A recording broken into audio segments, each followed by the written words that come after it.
বন্ধুরা, আশা করি তোমরা সকলেই ভালো আছো। আমিও ভালো আছি। তোমরা ইতিমধ্যেই জেনে গেছো যে আমাদের অনলাইনের মাধ্যমে পরীক্ষা হচ্ছে। তোমরা আশা করি সকলেই পরীক্ষা দিয়েছো, পরীক্ষায় অংশগ্রহণ করেছো। আর আগামী 22 তারিখে তোমাদের বাংলাদেশ ও বিশ্ব পরিচয়, বিজ্ঞান ও ধর্ম এই তিনটি বিষয়ে আবারও পরীক্ষা হবে। সেই পরীক্ষার আলোকে আমরা আজকে বাংলাদেশ ও বিশ্ব পরিচয়ের ষষ্ঠ অধ্যায় নিয়ে আলোচনা করব। ষষ্ঠ অধ্যায় থাকবে, আর মোট 3টি অধ্যায় রয়েছে। বাকি হাবিব স্যার একটা অধ্যায় নেবেন আর শালম স্যার একটা অধ্যায় নেবেন। তোমরা এই ক্লাসগুলো খুব মনোযোগ সহকারে করবে আশা করি। এই 3 অধ্যায়ের উপরে আমাদের দ্বিতীয় মাসিক পরীক্ষার সিলেবাস হবে এবং প্রশ্ন হবে। তোমরা আশা করি সুন্দর মতো সেটা করার চেষ্টা করবে। তাহলে তোমাদের 3টি অধ্যায় থাকবে। সেই 3টি অধ্যায়ের একটু প্রশ্নের মানটা বলে দিচ্ছি। 6টি সংক্ষিপ্ত প্রশ্ন থাকবে। 6টি সংক্ষিপ্ত প্রশ্নের 6 মার্ক। 6টি শূন্যস্থান থাকবে। 6টি শূন্যস্থানের জন্য 6 মার্ক। এইগুলো 12 মার্ক। আর থাকবে 8 মার্ক। সেই 8 মার্কের জন্য আমাদের একটি কাঠামোবদ্ধ প্রশ্ন থাকবে। বিশেষ করে 5ম শ্রেণীর শিক্ষার্থী বন্ধুদের জন্য একটি কাঠামোবদ্ধ প্রশ্ন থাকবে। তাহলে এই হলো 20 মার্ক। আবারও বলি, সংক্ষিপ্ত প্রশ্ন থাকবে 6টি, শূন্যস্থান থাকবে 6টি এবং কাঠামোবদ্ধ প্রশ্ন থাকবে 1টি। এই মিলে হলো 20 মার্ক। তাহলে তোমরা অবশ্যই বাসায় বসে বেশি বেশি প্র্যাকটিস করো এই 3টি অধ্যায়, ঠিক আছে? তাহলে তোমরা অবশ্যই ভালো রেজাল্ট করতে পারবে। আর পরীক্ষা হবে, শুরু হবে, প্রশ্ন পাবে তোমরা 9টার সময়। পরীক্ষা শেষ করবে 11টার মধ্যে। 1টার মধ্যে তোমরা না গিয়ে তোমাদের পরিবারের যে কোনো একজন সদস্য, বাবা মা যে হোক বা যে কোনো এক ব্যক্তি খাতাটা জমা দিয়ে আসবে বোর্ড অফিসের গেটে 1টার মধ্যে, তাহলেই চলবে। ওকে প্রিয় শিক্ষার্থী বন্ধুরা, আজকে আমি তোমাদের ষষ্ঠ অধ্যায়ের জলবায়ু ও দুর্যোগ এই অধ্যায় নিয়ে আলোচনা করব। তাহলে প্রথমে আসবে এখানে আবহাওয়া। জলবায়ু পরিবর্তনের 1 নম্বরে আসবে আবহাওয়া। কোন স্থানের স্বল্প সময়ের গড় তাপমাত্রা ও গড় বৃষ্টিপাতকে আবহাওয়া বলে। অবশ্যই একটা খুব গুরুত্বপূর্ণ প্রশ্ন, আবহাওয়া কাকে বলে? তাহলে কোন স্থানের স্বল্প সময়ের গড় তাপমাত্রা, কোন স্থানের স্বল্প সময়ের গড় তাপমাত্রা ও গড় বৃষ্টিপাতকে আবহাওয়া বলে। এর সাথে সাথে আমরা জলবায়ুটাও পড়ে রাখবো। এই যে 2টা প্রশ্ন, এই অধ্যায়টাই হচ্ছে আবহাওয়া আর জলবায়ু। এখানে এই 2টি প্রশ্ন অবশ্যই আমাদের খুবই গুরুত্বপূর্ণ 2টি প্রশ্ন, সংক্ষিপ্ত প্রশ্ন। তাহলে জলবায়ু কাকে বলে? কোনো স্থানের আবহাওয়ার পরিবর্তনের নির্দিষ্ট ধারাই জলবায়ু, এটুকু লিখলেও চলবে। জলবায়ু হলো কোনো স্থানের বহু বছরের আবহাওয়ার গড় অবস্থা, এটুকু লিখলেও চলবে। সাধারণত 30 থেকে 40 বছরের বেশি সময়ের আবহাওয়ার গড়কে জলবায়ু বলে, এটা লিখলেও চলবে। এই যে কোনো 3টা লাইনের একটা লাইন লিখলেও চলবে। যে সুন্দর করে লিখতে চাও সে 3 লাইন লিখতে পারো, তাতে কোনো সমস্যা নেই। তবে সবচেয়ে ভালো হয় সাধারণত 30 থেকে 40 বছরের বেশি সময়ের আবহাওয়ার গড়কে জলবায়ু বলা হয়। এই লাইনটাই সবচেয়ে পারফেক্ট। ওকে, তাহলে এই আবহাওয়ার জলবায়ুর পরিবর্তনের প্রভাবে আমাদের কিছু কিছু পরিবর্তন ঘটছে। তাহলে সেইগুলো কি? বাংলাদেশের জলবায়ু পরিবর্তনের প্রভাবে যা যা ঘটছে: 1, গড় তাপমাত্রা বৃদ্ধি পাচ্ছে। 2, অতিবৃষ্টি বা অনাবৃষ্টি হচ্ছে। অতিবৃষ্টি মানে মাত্রাতিরিক্ত বৃষ্টি, দিনের পর দিন বৃষ্টি হওয়া। আর অনাবৃষ্টি হওয়া হচ্ছে যে মাসের পর মাস শুধু খরা আর খরা, কোনো বৃষ্টির খবর নেই, সেটা হচ্ছে অনাবৃষ্টি। তাহলে 1 নম্বর ছিল গড় তাপমাত্রা বৃদ্ধি পাচ্ছে। 2, অতিবৃষ্টি বা অনাবৃষ্টি হচ্ছে। 3, ঘূর্ণিঝড়ের প্রকোপ বেড়ে যাচ্ছে, অর্থাৎ ঘূর্ণিঝড়টা আমাদের দেশে বেশি হচ্ছে। বারবার ভয়াবহ বন্যা হচ্ছে, যা এবছরও আমাদের হয়েছে বন্যা। মাটির লবণাক্ততা বেড়ে কৃষি জমির ক্ষতি হচ্ছে, অর্থাৎ আমাদের বাংলাদেশের দক্ষিণ অঞ্চলের যে বঙ্গোপসাগর রয়েছে, সেই বঙ্গোপসাগরে পানি আমাদের দক্ষিণ অঞ্চলের দিকে চলে আসে, তাই পানি লবণাক্ত হয়ে যায়। মাটির লবণাক্ততা যদি বেড়ে যায় তখন আমাদের সেখানে কৃষি ফসল তেমন একটা ভালো হয় না। গাছপালাও বিভিন্ন প্রাণী ধ্বংস হয়ে যাচ্ছে। এই আবহাওয়া বাংলাদেশের জলবায়ু পরিবর্তনের কারণে গাছপালা এবং বিভিন্ন প্রাণী ধ্বংস হয়ে যাচ্ছে। সর্বশেষ পয়েন্ট হচ্ছে ভূগর্ভস্থ পানির স্তর নিচে নেমে যাচ্ছে। ভূগর্ভস্থ অর্থাৎ আমাদের এই যে ভূমি বা মাটির নিচে যে পানির স্তর আছে, সেই পানির স্তরটা নিচের দিকে চলে যাচ্ছে। বিশেষ করে গরমের সময় আমাদের পানির লেয়ারটা অনেক নিচে চলে যায়। জলবায়ু পরিবর্তনের মাত্রা ব্যাপক হলে প্রাকৃতিক দুর্যোগের সম্ভাবনা বেড়ে যায়। ধারণা করা হচ্ছে জলবায়ু পরিবর্তনের ফলে 2050 সালের মধ্যে বাংলাদেশের 20% এলাকা সমুদ্রে তলিয়ে যেতে পারে। অর্থাৎ বাংলাদেশের যে ভূখণ্ড রয়েছে, এই ভূখণ্ডের 100 ভাগের মধ্যে 20 ভাগ 2050 সালের মধ্যে সমুদ্রে তলিয়ে যেতে পারে, যা আর কখনো জাগবে না, শুধু তলিয়ে থাকবে, পানি আর পানি থাকবে 20%। বিশেষ করে বাংলাদেশের দক্ষিণ অঞ্চলের জন্য এটা হুমকি স্বরূপ, কারণ বাংলাদেশের দক্ষিণ অঞ্চল নিচু এলাকা এবং দক্ষিণেই রয়েছে বঙ্গোপসাগর, তাই দক্ষিণ অঞ্চল তলিয়ে যাওয়ার সম্ভাবনা বেশি। এতে খাদ্য উৎপাদন, বাড়িঘর, স্বাস্থ্য ও কর্মসংস্থান ভয়াবহ ক্ষতির সম্মুখীন হতে পারে। তাই এই দুর্যোগের ঝুঁকি মোকাবেলায় বাংলাদেশ সরকারের বিভিন্ন মন্ত্রণালয়, বিশেষ করে দুর্যোগ ব্যবস্থাপনা ও ত্রাণ মন্ত্রণালয় কাজ করে যাচ্ছে। কি মন্ত্রণালয়? দুর্যোগ ব্যবস্থাপনা ও ত্রাণ মন্ত্রণালয়। তাহলে আমরা এই পড়াগুলো খুব সুন্দর করে বাসায় অধ্যায়গুলো খুব সুন্দর করে রিডিং ভালো করে পড়ে নেব, যাতে যেখান থেকে যেভাবে প্রশ্ন থাক না কেন আমি যেন উত্তর দিতে পারি। তাহলে 2007 সালে বঙ্গোপসাগরের সৃষ্টি সিডরের মতো আরও কিছু ঘূর্ণিঝড় সম্পর্কে তথ্য খুঁজে বের করো। ঘটনা এর অবগতি জন্য মানে ঘন্টায় এর গতিবেগ ছিল, অর্থাৎ সিডরের ঘন্টায় গতিবেগ ছিল 160 কিলোমিটার, যা 3447 জনের জীবনহানি ঘটায়। অর্থাৎ সিডর একটি ঘূর্ণিঝড় হয়েছিল আমাদের দেশে 2007 সালে। সেই 2007 সালে এই সিডরের গতিবেগ ছিল ঘন্টায় 160 কিলোমিটার, আর এতে মানুষের প্রাণহানি হয় বা মানুষ মারা যায় 3447 জন, যা আমাদের রেকর্ডে আরও রয়েছে। 2009 সালে ঘূর্ণিঝড় আইডা 330 জন মানুষ মারা যায় এবং 8208 জন নিখোঁজ হন। তাহলে এখানে দুইটা ঝড়ের কথা বলা হয়েছে, একটা হয়েছে সিডর যেটা হয়েছে 2007 সালে, আর একটা হয়েছে 2009 সালে আইডা। সিডরে কতজন লোক মারা গেছিল? 3447 জন, এগুলো মুখস্থ থাকতে হবে। আর আইলে মারা গেছে 330 জন, আর নিখোঁজ রয়েছে 8208 জন। এবং 10 লাখেরও বেশি মানুষ গৃহহীন হয়ে পড়ে, অর্থাৎ যাদের কোনো ঘরবাড়ি ছিল না, তারা ঘরবাড়ি ভেঙে চুরে খান হয়ে গেছিল, এখন তারা শুধু খোলা আকাশের নিচে মাঠে ঘুমায়। এভাবে লোক রয়েছে 10 লক্ষ লোক।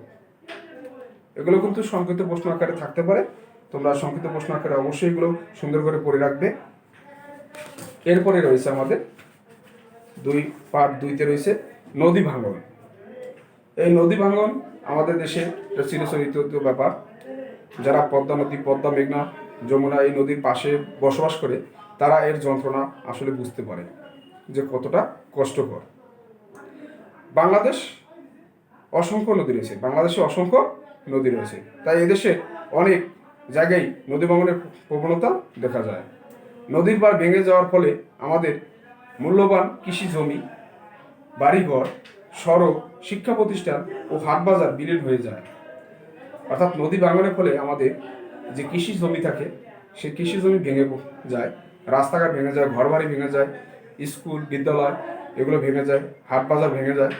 তাহলে আমাদের এর জন্য ক্ষতি হয়, ফলে আমাদের সামাজিক এবং অর্থনৈতিক জীবন ব্যাপকভাবে ক্ষতিগ্রস্ত হয়।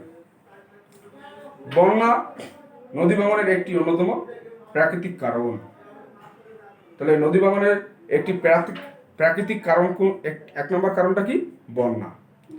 বন্যার কারণে আমাদের দেশে নদী ভাঙন বেশি হয়, কারণ বন্যার সময় পানি বেশি থাকে নদীতে, তখন নদীর স্রোত থাকে বেশি, তাই নদী ভাঙনটা বেশি হয়। বন্যার অতিরিক্ত পানির স্রোত ও ঢেউ নদীর পাড়ে আঘাত হানে, ফলে বন্যার সময় নদী ভাঙন শুরু হলে তা মারাত্মক রূপ নেয়। নিচের মানবসৃষ্ট কারণগুলো নদী ভাঙনের জন্য দায়ী হয়ে থাকে। শুধু প্রাকৃতিক কারণ রয়েছে বন্যা। এছাড়াও আমাদের মানুষের কারণেও এই নদী ভাঙন হয়ে থাকে। নদী থেকে বালি উত্তোলন করলে, অর্থাৎ নদীর মাছ থেকে যদি আমরা বালিটা উত্তোলন করি তাহলে কিন্তু নদী পার ভাঙে না। কিন্তু নদীর কাছাকাছি, পাড়ের কাছাকাছি এসে যদি আমরা এই বালুটা উত্তোলন করি তাহলে অবশ্যই নদীর পার ভেঙে যায়। তাই আমাদেরকে অবশ্যই বালি উত্তোলনের সময় সতর্ক দৃষ্টি রাখতে হবে, যাতে আমরা নদীর পাশে এসে বা পাড়ের কাছাকাছি না এসে বালু উত্তোলন না করি। অবশ্যই আমরা নদীর মাঝামাঝিতে বালি উত্তোলন করবো, তাহলে নদীর স্রোতটা আরও ভালো থাকবে। তাহলে মানব সৃষ্ট কারণ আছে দুটি, একটি হচ্ছে নদী থেকে বালি উত্তোলন করা, আর একটি হচ্ছে নদীর তীরবর্তী গাছপালা কেটে ফেলা। অর্থাৎ নদীর আশপাশে যে গাছপালা রয়েছে সেই গাছপালা অবশ্যই কাটা যাবে না। যদি আমরা এই গাছপালা কেটে ফেলি তাহলে অবশ্যই নদী ভাঙন বেশি হবে। মানব সৃষ্ট এবং প্রাকৃতিক কারণে অনেক সময় নদীর স্বাভাবিক প্রবাহ ক্ষতিগ্রস্ত হয়। এরপর আছে খরা। খরা আমাদের দেশে কোনো কোনো অঞ্চল যেমন নদী ভাঙনের শিকার হচ্ছে, আবার কোনো কোনো অঞ্চল খরার কারণে ক্ষতিগ্রস্ত হচ্ছে। বাংলাদেশের উত্তর পশ্চিম অঞ্চলে দীর্ঘকাল ধরে শুষ্ক আবহাওয়া ও অপর্যাপ্ত বৃষ্টিপাত এবং অল্প সংখ্যক নদী থাকার কারণে খরার প্রবণতা বেশি। অর্থাৎ এই খরার কথা বললে আমাদের বাংলাদেশের উত্তর পশ্চিম অঞ্চলের দিকে নজর দিতে হবে, যেমন রংপুর, কুড়িগ্রাম, পঞ্চগড়, যশোরের কিছু অংশ, এগুলো হলো আমাদের খরা প্রবণিত এলাকা। এই সমস্ত এলাকায় আমাদের দেশে খরা হয় বেশি। তাই খরার কারণে কিন্তু সেখানে ফসল ফলাতে বেশি একটা ভালো হয় না। মানব সৃষ্ট কারণেও খরা হয়। গাছ কেটে ফেললে গাছের শিকড় মাটির মধ্যকার পানি ধরে রাখে। যদি আমরা গাছ কেটে ফেলি তাহলে যে গাছের যে শিকড় থাকে মাটির নিচে, সেই শিকড় কিন্তু পানি ধরে রাখে। আর যদি আমরা গাছ কেটে ফেলি তাহলে পানি ধরে রাখতে পারবে না, তখন আমাদের খরার প্রবণতাটা বেড়ে যায়। অধিক হারে ভবন নির্মাণের ফলে মাটি কংক্রিটে ঢেকে যায়। অর্থাৎ আমাদের শহর অঞ্চল যে বিল্ডিং আর বিল্ডিং, শুধু বিল্ডিং আর বিল্ডিং, এই বিল্ডিংয়ের কারণে মাটি, নিচের মাটিগুলো কংক্রিটে পরিণত হয়। তাই মাটিতে আর কোনো পানি থাকে না, রসকস থাকে না, তা এতে খরার প্রবণতা বেড়ে যাচ্ছে। কলকারখানার মাধ্যমেও বায়ু দূষণের ফলে তাপমাত্রা বেড়ে যায়। বাংলাদেশ একটি শিল্প দেশের মধ্যে পরিণত হতে যাচ্ছে। তাই এই যে আমাদের দেশে বহুত কলকারখানা রয়েছে, এই কলকারখানার ফলে আমাদের বায়ু দূষিত হচ্ছে এবং পরিবেশ শুষ্ক হয়ে যাচ্ছে। তাহলে খরার ফলাফলের কয়েকটি খরার ফলাফল বলি। পুকুর, নদী, খাল ও বিল শুকিয়ে যায়। যখন খরা হয় তখন পুকুর, নদী, খাল, বিল এগুলো শুকিয়ে যায়। মাঠ ফসল ফলাতে কষ্ট হয়। মাঠে যদি ফসল থাকে সেই ফসল তেমন একটা ভালো হবে না খরার কারণে, পুড়ে ছাই হয়ে যায়, ফসল বেশি একটা ভালো ফলে না। গবাদি পশু খাদ্য সংকট দেখা দিতে পারে। যদি আমাদের মাঠে কোনো ঘাস না থাকে, লতা পাতা না থাকে, তাহলে অবশ্যই গবাদি পশুর খাদ্য সংকট দেখা দেয়। খাবার পানির অভাব দেখা দিতে পারে। যখন বেশি খরা থাকে, বিশেষ করে চৈত্র মাসে, ভাদ্র মাসে, এ সময় খরার পরিমাণটা বেশি থাকে, তাই তখন কিন্তু পানির স্তরটা মাটির থেকে অনেক নিচে চলে যায়। তাহলে পানির লেয়ারটা অনেক নিচে চলে যায়, তখন পানির অভাব থাকে, তাই আমরা পানি পেতে খুব কষ্ট হয় আমাদের। তাই খরার কারণে কিন্তু পানির অভাবটাও বেশি দেখা দেয়। আর খরার সময় তো গরম বেশি থাকে, আমাদের শরীর ঘামায় বেশি, আমাদের তখন বেশি বেশি পানির প্রয়োজন, কিন্তু সেই পানি আমরা পাচ্ছি না। এরপর আছে ভূমিকম্প। ভূমিকম্পটা মারাত্মক রূপ নিতে পারে। ভৌগোলিক অবস্থানের কারণে বাংলাদেশে ভূমিকম্পের নিশ্চিত ঝুঁকি রয়েছে। ভৌগোলিক অবস্থানের কারণে বাংলাদেশের ভূমিকম্পের নিশ্চিত ঝুঁকি রয়েছে। পাশের মানচিত্র এলাকা 1 এর উত্তর পূর্ব অঞ্চল ভূমিকম্প প্রবল অঞ্চল এবং এলাকা 3 দক্ষিণ পশ্চিম অঞ্চল তুলনামূলক কম ভূমিকম্প প্রবল অঞ্চল। অর্থাৎ আমাদের দেশে উত্তর পূর্ব অঞ্চল কিন্তু ভূমিকম্প অঞ্চল, আর দক্ষিণ অঞ্চল কিন্তু তেমন একটা ভূমিকম্প নেই। এখানে একটা মানচিত্র রয়েছে, সেই মানচিত্রটার যে রেড সিগন্যাল দেওয়া হয়েছে লাল রঙের, সেগুলো কিন্তু ভূমিকম্প অঞ্চল। যেমন ভূমিকম্প অঞ্চলগুলো আমি একটু পড়ছি, শুনে নাও। কুড়িগ্রাম আছে, রংপুরের কিছু অংশ আছে, লালমনিরহাট আছে, গাইবান্ধা আছে, মেহেরপুর আছে, জামালপুরের কিছু অংশ আছে, ময়মনসিংহ পুরোটাই আছে, নেত্রকোনা আছে, সুনামগঞ্জ আছে, সিলেট, মৌলভীবাজার, হবিগঞ্জ, কিশোরগঞ্জ, এগুলো কিন্তু ভূমিকম্প অঞ্চল। এগুলো বেশি ভূমিকম্প হতে পারে, তবে ঢাকায়ও কিন্তু আমাদের ভূমিকম্প হওয়ার সম্ভাবনা রয়েছে। এই ভূমিকম্প হলে কিন্তু বড় ধরনের ক্ষয়ক্ষতি হয়ে যায়। মৃদু ভূমিকম্প মোকাবেলার ভবন নির্মাণের ক্ষেত্রে সরকারি সতর্কতা অবলম্বন করে বড় ধরনের বিপদ থেকে রক্ষা সম্ভব। বড় ধরনের ভূমিকম্প হলে এর দ্বিতীয় ঝুঁকি হিসেবে সুনামি ও বন্যা হওয়ার আশঙ্কা রয়েছে। ভূমিকম্প হলে কিন্তু সব কিছু ধ্বংস হয়ে যায়, ভেঙে চুরে সব শেষ হয়ে যায়। ওকে প্রিয় শিক্ষার্থী বন্ধুরা, আমরা এই অধ্যায়ের উপরে তোমাদের কয়েকটি প্রশ্ন নিয়ে এখন আলোচনা করব। আবারও বলি, আমাদের কিন্তু এই দ্বিতীয় মাসিক পরীক্ষায় 6টি সংক্ষিপ্ত প্রশ্ন থাকবে 6 মার্ক, 6টি শূন্যস্থান থাকবে 6 মার্ক, আর একটি কাঠামোবদ্ধ প্রশ্ন থাকবে 8 মার্ক। এই হলো মোট 20 মার্ক। তবে এখন আমি তোমাদের কয়েকটি সংক্ষিপ্ত প্রশ্ন নিয়ে আলোচনা করব। সংক্ষিপ্ত প্রশ্ন 1, আবহাওয়া কি?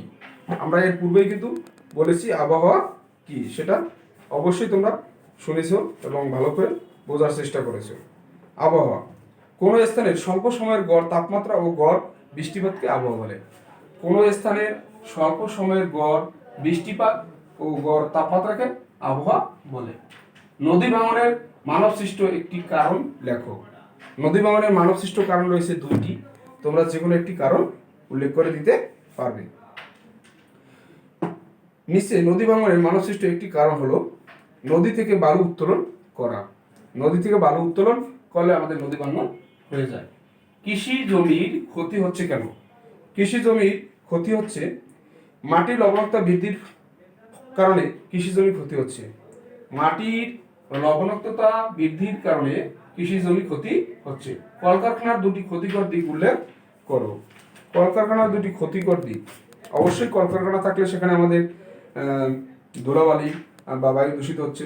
দেখি, কলকারখানার 2টি ক্ষতিকর দিক হচ্ছে, 1, তাপমাত্রা বৃদ্ধি হয় এবং পরিবেশ ও বায়ু শুষ্ক হয়।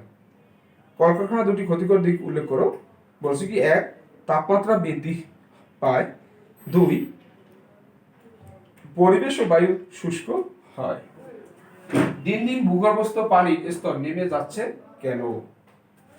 দিন দিন ভূগর্ভস্থ পানি নেমে যাচ্ছে, পৃথিবীর মোট পানির প্রায় 0.68% ভূগর্ভস্থ, অর্থাৎ 1-এর মধ্যে 0.68, 1-এর মধ্যে 0.68 হচ্ছে আমাদের মাটির নিচে পানি। মাটির নিচে পানি অর্থাৎ অর্ধেকেরও বেশি পানি। কিন্তু এই পানির স্তর দিন দিন নিচে নেমে যাচ্ছে। এর কারণ হলো গভীর নলকূপের মাধ্যমে ভূগর্ভস্থ পানি উত্তোলন, গাছপালা কেটে ফেলা, বৈশ্বিক উষ্ণতা বৃদ্ধি, খরা প্রভৃতি। তাহলে দিন দিন ভূগর্ভস্থ পানির স্তর নিচে নেমে যাচ্ছে, এর কারণ হচ্ছে আমরা নলকূপের মাধ্যমে নিচ থেকে পানি তুলি, এর একটি কারণ। দ্বিতীয় কারণ হচ্ছে যে গাছপালা কেটে ফেলছি, বৈশ্বিক উষ্ণতা বৃদ্ধি পাচ্ছে, খরা, এই প্রভৃতির কারণে আমাদের ভূগর্ভস্থ পানি দিন দিন নিচে নেমে যাচ্ছে। পরিবেশ সংরক্ষণের প্রয়োজন কেন? খুব সুন্দর একটি প্রশ্ন। পরিবেশ সংরক্ষণের প্রয়োজন কেন? আমাদের এই পৃথিবীকে টিকে রাখতে হলে অবশ্যই পরিবেশকে সংরক্ষণ করতে হবে, পরিবেশের সৌন্দর্য বৃদ্ধি করতে হবে, যাতে পরিবেশ ভালো থাকে সেটা অবশ্যই আমাদের করতে হবে। সুষ্ঠু, সুন্দর ও স্বাভাবিক জীবনযাপনের জন্য পরিবেশ সংরক্ষণ করা প্রয়োজন। সুষ্ঠু, সুন্দর ও স্বাভাবিক জীবনযাপনের জন্য আমাদের এই পরিবেশকে সংরক্ষণ করতে হবে। ওকে প্রিয় শিক্ষার্থী বন্ধুরা, আশা করি তোমরা খুব গুরুত্ব সহকারে বুঝতে পারছো কথাটা। এবারে আমরা আসবো কয়েকটি শূন্যস্থান নিয়ে।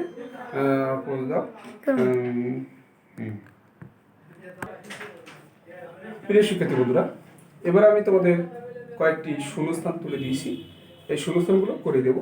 এভাবে তোমরা কিন্তু বাসা বসে বেশি বেশি প্র্যাকটিস করবে।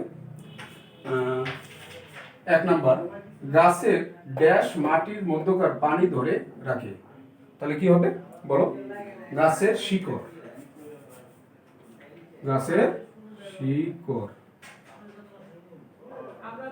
গাছের শিকড় মাটির মধ্যকার পানি ধরে রাখে। 2007 সালে বঙ্গোপসাগরের সৃষ্ট ঘূর্ণিঝড়ের নাম ড্যাশ। তাহলে 2007 সালে বঙ্গোপসাগরের সৃষ্ট ঘূর্ণিঝড়ের নাম কি? সিডর, যা আমরা রিডিং করছিলাম। Cedar cedar. মাটির ড্যাশ বেড়ে কৃষি জমির ক্ষতি হচ্ছে। মাটির লবণাক্ততা বেড়ে, ল ব মূর্ধন্য কয়ত তা, লবণাক্ততা বেড়ে কৃষি জমির ক্ষতি হচ্ছে। খরার ফলে গবাদি পশুর খাদ্য ড্যাশ দেখা দেয়। তাহলে খরার ফলে গবাদি পশুর খাদ্য সংকট,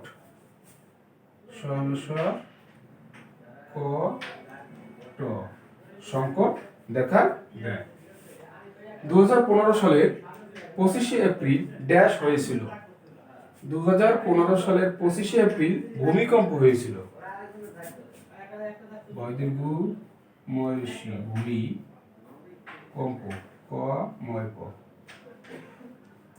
ভূমিকম্প হয়েছিল।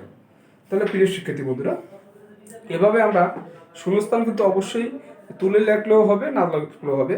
তবে যাদের সময় বেশি থাকে সুন্দর করে লিখতে পারো, তারা অবশ্যই সুন্দর করে তুলে লিখবে। আর যারা সময় স্বল্পতা, মানে তাড়াতাড়ি লিখতে পারো না, বা তারা একটু খালি শুধু উত্তরটুকু লিখলেও চলবে। ঠিক আছে?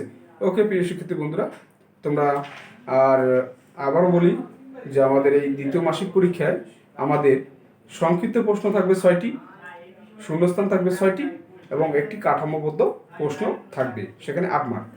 এই হলো মোট 20 মার্ক। তবে তোমরা আশা করি আমাদের আরও 2 স্যার ক্লাস নেবেন, হাবিবুর রহমান স্যার এবং শাহ আলম স্যার। তোমরা তাদের ক্লাসগুলো ফলো করবে, কে কীভাবে নিচ্ছে। ওকে, তাহলে আশা করি ভালো থাকবে তোমরা সকলে, সুন্দর মতো পরীক্ষা দেবে। আর আমার জন্য দোয়া করো যেন আমরা ভালো থাকি সবাই। ওকে, আল্লাহ হাফেজ।